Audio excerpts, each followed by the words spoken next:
What's up, YouTube? Something in the Shadows back today with a brand new video. Today we have the top 5 most terrifying facts about Jeffrey Dahmer.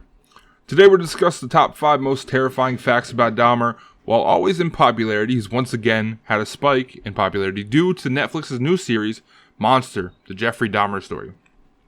So if you enjoy this content and would like to see more, consider subscribing to the channel and leaving a like on the video. Fact number 1. His father showed him how to preserve corpses. Anyone familiar with Dahmer's crimes should not be surprised that during his childhood years, he had a collection of animal corpses he kept in his clubhouse. Now, at 4 years old, Dahmer began collecting animal bones because he was fascinated by how they fit together. He also killed many of those animals himself.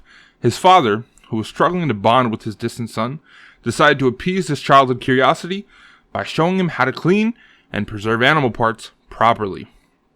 With this technique that Dahmer learned from his father, he would later use it to preserve the body parts of his own victims, which he kept in his apartment. Fact number 2. A surgery in childhood may have altered his personality. Dahmer's violent and gruesome tendencies may have been triggered by events during his early years.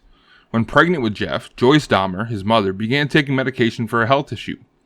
After his birth, Dahmer has problems with his legs and was immobilized until he was 4 months old. His mother's battle with depression and taking antidepressants did not help her bond with her young child, as she soon stopped breastfeeding. Dahmer was also treated for several infections as a young child. These situations eventually improved. At 4 years old, Dahmer underwent a surgery to repair a double hernia of the scrotum. In 1964, Dr. Becker, a clinical psychologist who testified at Dahmer's trial, shared some of her conversations with the serial killer. Dahmer recalled believing that his genitals had been cut off after surgery. His family also noticed that, after surgery, Dahmer became withdrawn and shy. Fact number 3. He allegedly raped soldiers in the military. In 1979, his father encouraged him to join the U.S. Army, where he was trained as a medical specialist. During his time in the Army, 2 soldiers came forward with claims that they had been drugged and raped by Dahmer. In 1981, he was deemed unfit for military service and received an honorable discharge. Fact number 4. The Polaroid collection. After murdering a victim, Dahmer would take photos of the body in various stages of dismemberment. He explained, "It was my way of remembering their appearance, their physical beauty. If I couldn't keep them there the whole time, I could at least keep their skeletons." On May 26, 1991, Dahmer's neighbor called the police to report a young boy running naked in the street. When they arrived, Dahmer managed to convince them that the 19-year-old boy was his lover that had too much to drink. Not wanting to get involved in a homosexual domestic dispute, the officers let the young teenager with Dahmer, essentially handing back the victim to the serial killer. On July 22, 1991, a man named Tracy Edwards appeared drunk in the street with handcuffs dangling from his wrist. When he told the officers a weird dude had handcuffed him, they decided to check out Dahmer's apartment. One of the officers noticed a sickening Polaroid collection and decided to investigate.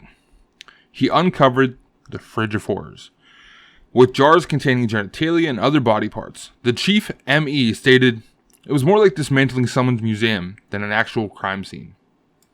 Fact number 5. His zombie experiment. Forensic psychiatrist Dr. Frederick Fosdal was hired by prosecutors to examine Dahmer. He found that the serial killer had carried out lobotomies on some of his victims' corpses, drilling holes in their head and pouring in fluid into the skull. While they were still alive, he injected them with muriatic acid to see if he could keep them under his control. Fosdal said he had hoped to control and keep them around longer by making them zombie-like. He confessed to having sex with some of the corpses and also preserving one man's heart to eat. Fosdal added they were not brutal, sadistic acts. He said he killed them in the most painless way he knew. It all boils down to a question of control. The psychiatrist also found nothing in his examination to support Dahmer's plea of not guilty by reason of insanity. It was clear that Dahmer knew his crimes were evil and chose to carry out the gruesome murders anyway. In February of 1992, a jury found Dahmer guilty of first-degree murder and sentenced him to 15 consecutive life terms. If you learned something today, subscribe to the YouTube channel and drop a like. Have a horrifying day.